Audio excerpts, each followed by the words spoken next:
Hello, friends. It's John Planet Third with episode 228 of Shadow and Flame of Magic, your premier Kitty Pryde Lockheed and Magic podcast. Today we're going to review Punisher Kills the Marvel Universe and the 2026 comics giveaway Avengers Armageddon X-Men free comic book. Um, and then we're going to spoil the heck out of X-Men Volume 729, Storm's Earth's Mightiest Mutant 4, Cyclops Volume 4, Godzilla, Infinity War 4, Civil War Unmasked 1, Jubilee Deadly Reunion, Captain Marvel Dark Past 2, and Wade Wilson Deadpool 4. So, oh, and it was also nice that this week's comics had a nice tribute to Jacopo Camagni. And it wasn't just in Generation X-23. I mean, it makes sense, but I also love how originally it showed up in X-23 3. But yeah, so just nice that we're still paying tribute to Jacopo Camagni. All right, Punisher Kills the Marvel Universe. We're doing this a week early, before the Punisher special, as we're going to be kicking off our summer-long Dark Web retro series. So we're getting the Punisher out a little early. The Punisher, he is Frank Castle, a man transformed by a single devastating act of violence, the murder of his family, into a cold-blooded killing machine bent on vengeance. His chosen mission to kill those responsible for the death of his loved ones, the superhumans whose daily battles callously endanger the lives of the innocents. One by one, group by group, the Punisher means to kill them all. Pity the heroes. And I will be posting my review uh on my TikTok and YouTube channels at JackOSII. And I appreciate everyone recognizing that I didn't want to just put the entire issue of Marauders on TikTok and YouTube, as Kate Pride's essentially on every single one of those pages. And I was like, it feels like I'm pushing it if I do, like 5 images or less, maybe 10, but like 21 made it like a 3-minute video where I'm pretty sure someone would have been like, hey, cease desist doing that, please. So this came out in 1995. Oh, November 1995. It's brought to us by Judge Jury Garth Ennis. It's like one of his first works, I want to say, for Marvel. Executioner was Dougie Britwaite. Paul Barrett for Robin Riggs, Michael Halblib, Sean Hardy, Martin Griffith, Don Hudson, John Livesey. And then headstone engraver was Bill Oakley. Flowers was Shannon Blanchard and Tom Smith. Separations was Malibu. Editor Mark McLaurin and assistant Nancy Poletti and chief Carl Potts, which I owned this issue for the longest time. Went to look for it for once the rumor of a Punisher special was coming, and realized I didn't have this, and I must have sold it at one point. So I had to buy it off of eBay, and I really wanted the 1995 version and not the other covers or anything. But my cover has Carl Potts on the white card backing, and I'm not sure why that name would be on here, but turns out editor of this book, so curious. A great cover too. This Daredevil holding Carnage by the throat, stepping on Cyclops with Vision, Cable, Rogue, Bullseye, Gambit, Scarlet Spider, which I love. I don't love him being killed here, but the Thing, Scarlet Witch, Quicksilver, Namor, Hulk, Jean Grey, Doctor Doom, Magneto, Reed Richards, Wolverine, and Iron Man is everybody I've seen. And so Hell's Kitchen years ago, we see Frank Castle defending a Matt Murdock who's being bullied. And then we get to today, and the X-Men and the Avengers are fighting off the Brood and the Shi'ar in Central Park. And Frank Castle is trying to get there as quick as he can as he remembers his wife and children were supposed to be there. And we get this image of the Skrulls being taken into custody. And then we get the X-Men with Captain America and Daredevil's um, criticizing them for not just emptying the park first, but the X-Men make up a Colossus and Kitty Pryde, the classic X on her forehead, which is a design only Professor Xavier and Batman would have approved. And the Cyclops is there and Wolverine. And Daredevil was like, "You ripped the park apart with lasers and force blasts and God knows what. And you expect not to hurt any innocents?" And Cap's like, "We only learned of the alien force at the last second. We have no time to clear the area.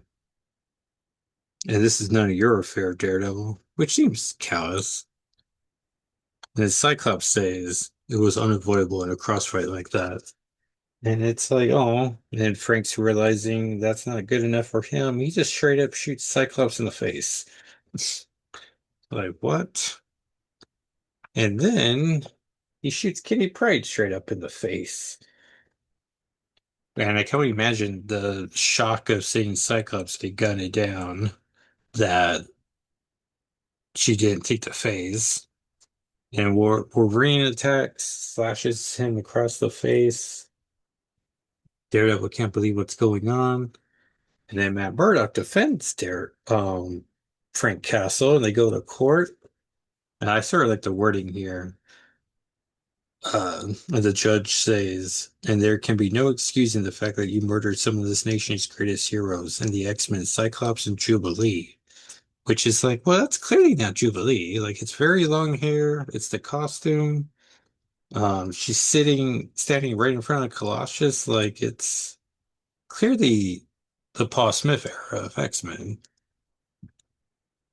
But I also like the rating of it where you can read it that way, or you can read it like, but there can be no excuse in fact you murdered some of the nation's greatest heroes and Cyclops and Jubilee. Like, you know, like what's the emphasis here?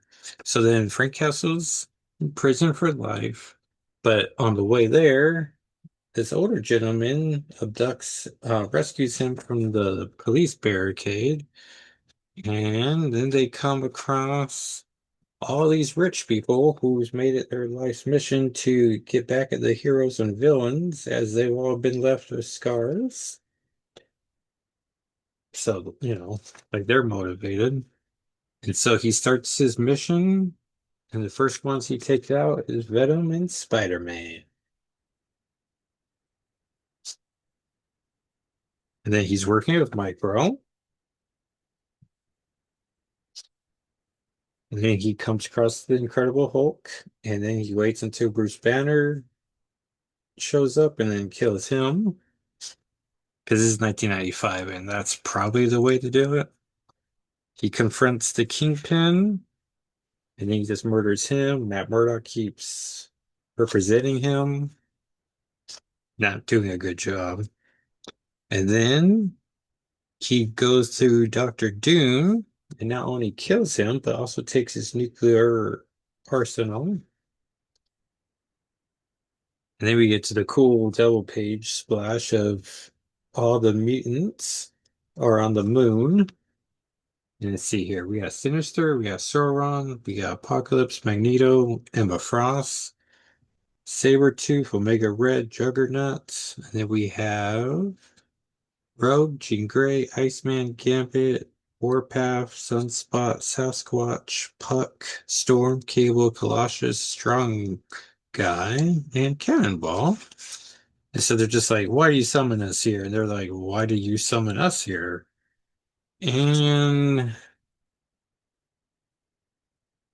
Cat Punisher just nukes the moon, killing all the heroes or mutants. Well, mutant heroes and villains. And unfortunately, Logan was not there that day. He's just been drinking ever since. And they fight, fight, fight. And he, Frank Castle just throws Logan into a generator and fries him.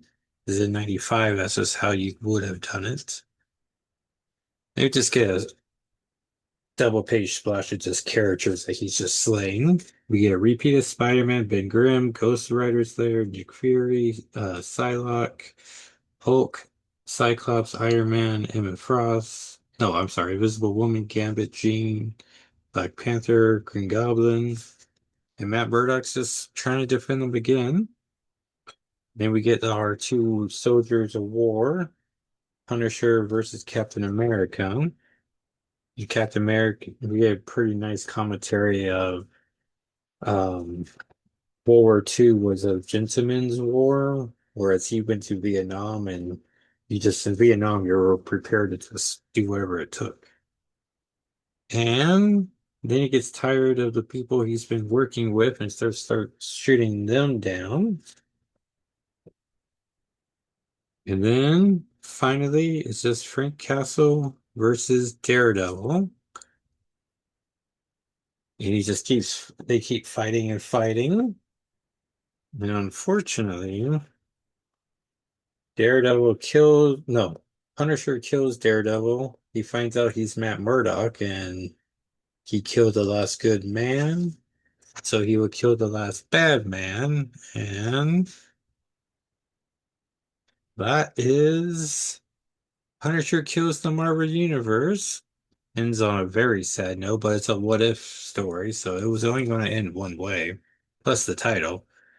But that, everyone, was The Punisher Kills the Marvel Universe. Or if they ever want to adapt it, it would have to be animated, right? Like you're not going to call Chris Evans up and be like, "Hey, will you have a 2 minute scene with him?"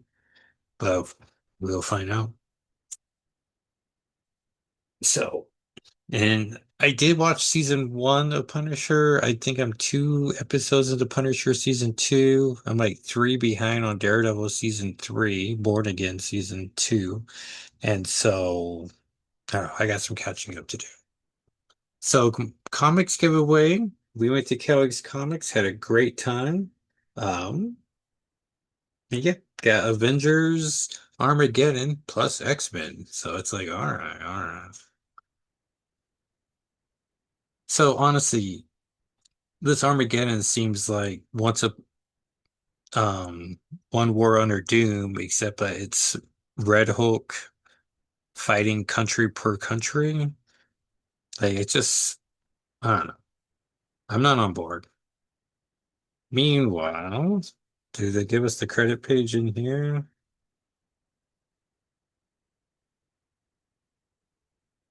Oh, I'm not seeing the credit page. In the front, it just says by McKay and Vicente, but I think it would be somewhere here. Oh, here we go. X-Men writer Jed McKay, artist Federico Vicentini, color artist David Creel, and letter VC's Clayton Cowles. And there's also a Doom Quest in the back. So, because we gotta put as many Doctor Doom projects on the stands as possible. Roxon Chemical Plant, Colorado, under attack. And we see the X-Men are attacking Hydra bases, trying to find 3K.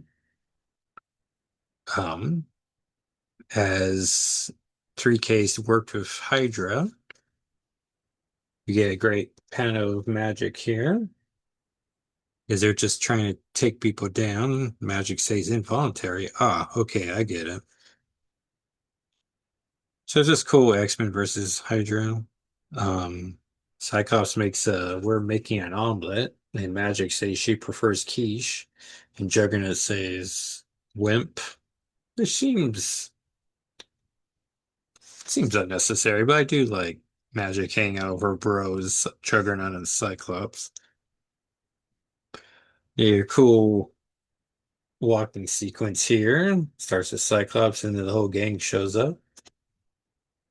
That was Revelation's future, Quentin. If 3K gets the reins to tomorrow, it will be even worse. The manufactory is dead ahead, so look sharp, be ready for anything. It's just a big old empty room.